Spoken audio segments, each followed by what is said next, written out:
welcome to TL Physics. Today I'm going to be doing paper 3, which I've just left over here by accident. Paper 3 of the 2017 paper 1, question 3 of the 2017 A-level paper. So question 3 starts with a lovely diagram of this here. So it's a semicircle, lights coming in, and it's literally just coasting along the top. So this here, question 3, figure 2, which is this one here, shows an array of monochromatic green light incident normally to a curved semicircular glass block. 3.1, the angle of reflection of the ray is 90 degrees, the refractive index of the glass used. So the glass has a refractive index of 1.6. Calculate the angle of incidence at the flat surface of the block. What it's asking for is this angle here. Now, I can tell something very important from this graph, that is the critical angle, because this angle here is at 90 degrees. So I'm going to use the critical angle formula. So sine theta c is n2 over n1, and this is on your data sheet. N2 is the material going into, which is air, and n1 is the material coming from, which is this glass here.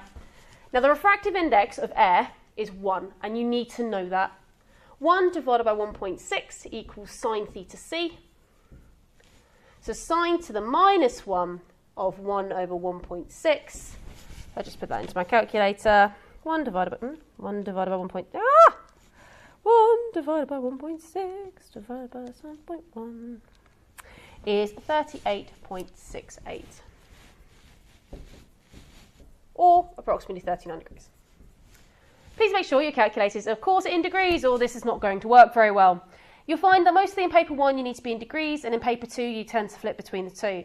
Just please be aware that if you're using radians or degrees at any point in time. So this here, 39 degrees. So that's the answer to, it's only 1 mark, it's very simple. That's the answer to question 3.1. Let's go and grab this here.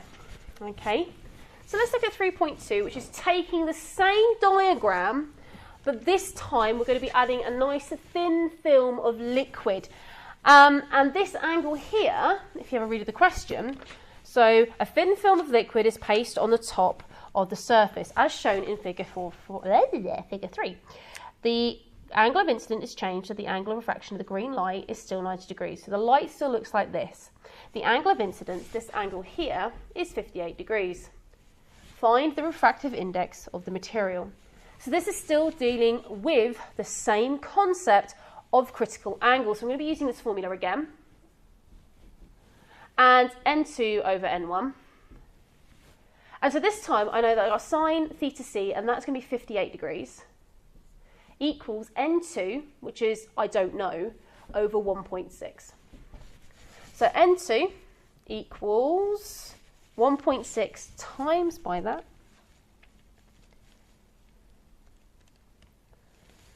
And I get an answer of 1.36. Now, in your data, in the answers to actually this, so if you've got the answers in front of you, they write that N2 is 1.4. Okay? So it's really important that you realise that they do have this in brackets. So you're allowed to give this as an answer. Please be aware of what the question's asking. If they're asking for the appropriate number of significant figures, which in case this answer actually is the appropriate number of significant figures, all the things have been given to 2 significant figures, as has this. Now, in questions where they ask for the appropriate number of significant figures, please, please, please make sure you actually do that. But in other cases, please make sure your answers are to at least 2 significant figures. I have seen mark schemes before where they have marked students down for not having enough significant figures. Okay? So, that is question 3.2. Now, 3.3 is a wordy question, okay? And so I'm going to play my usual trick with it. I'm going to do 3 bullet points. So a source of green light is changed for one that contains only red and blue. For any material, red light has a lower refractive index than a green light, and blue light has a higher refractive index than green light. The angle of incidence remains at 58 degrees. Describe and explain the paths that is followed by the red and blue rays immediately after the light has been given into the liquid. So, we have been dealing with a critical angle the whole time, so let's think about this. So I know that red in the material, in the glass, would affect the refractive index in the glass. So what would happen is the glass refractive is lower. And for blue is higher. Okay? So let's have a look at this critical angle formula. So I've got sine theta c is n2 over n1. So this n2 is going to stay the same because that's the material of the film, which is 1.4. But this n1 is going to change. And this is the answer to the question. So what I've done here is I've written this down, and I'm now going to explain what happens to the red and the blue light. So as I said, describe and explain the paths of the following. So let's do first point. So since for red, n1 is smaller, sine theta c is n2 over n1. Theta c is larger. Okay. So this number is smaller. So this fraction becomes bigger. So theta c, sine of a bigger number, becomes a bigger angle. So the critical angle for red is much bigger. Since for blue,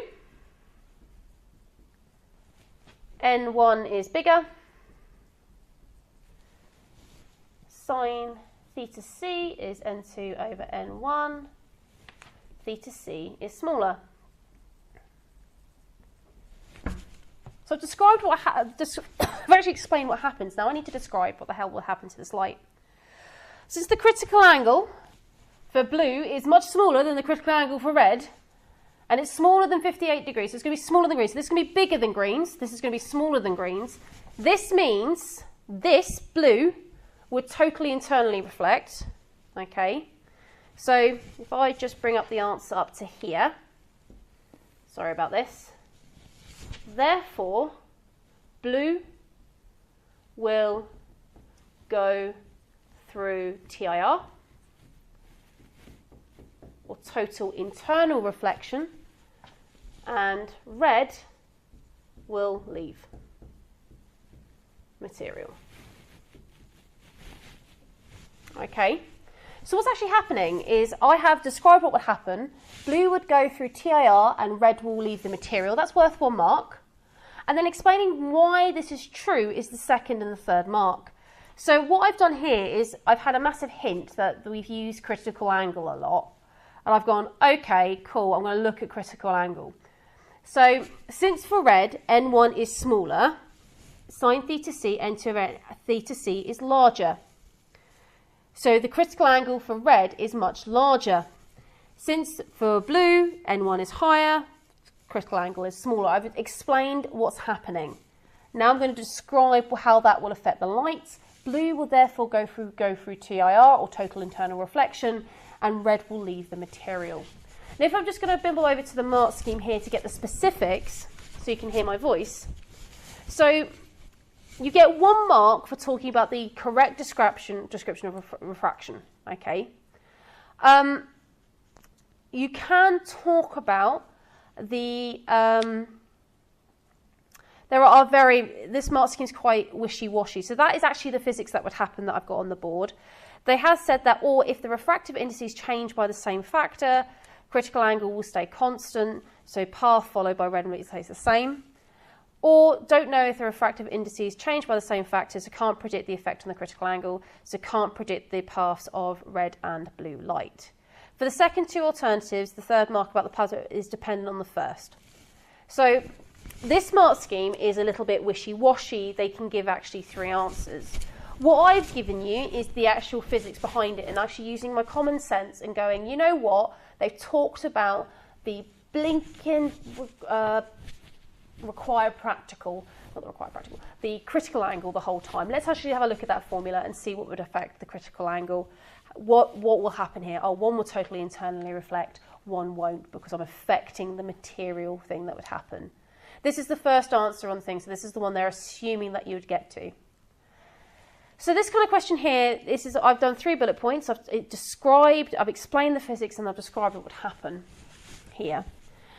what is really important is the questions before will give you a hint, a glimpse into what they are after. So critical angle, I use critical angle for this written one, okay? So if you are given a written question, they normally kind of want you to think about the equation that you've used in the question before and actually describe and explain what is happening. So there we have it, there's question 3 of the 2017 paper 1.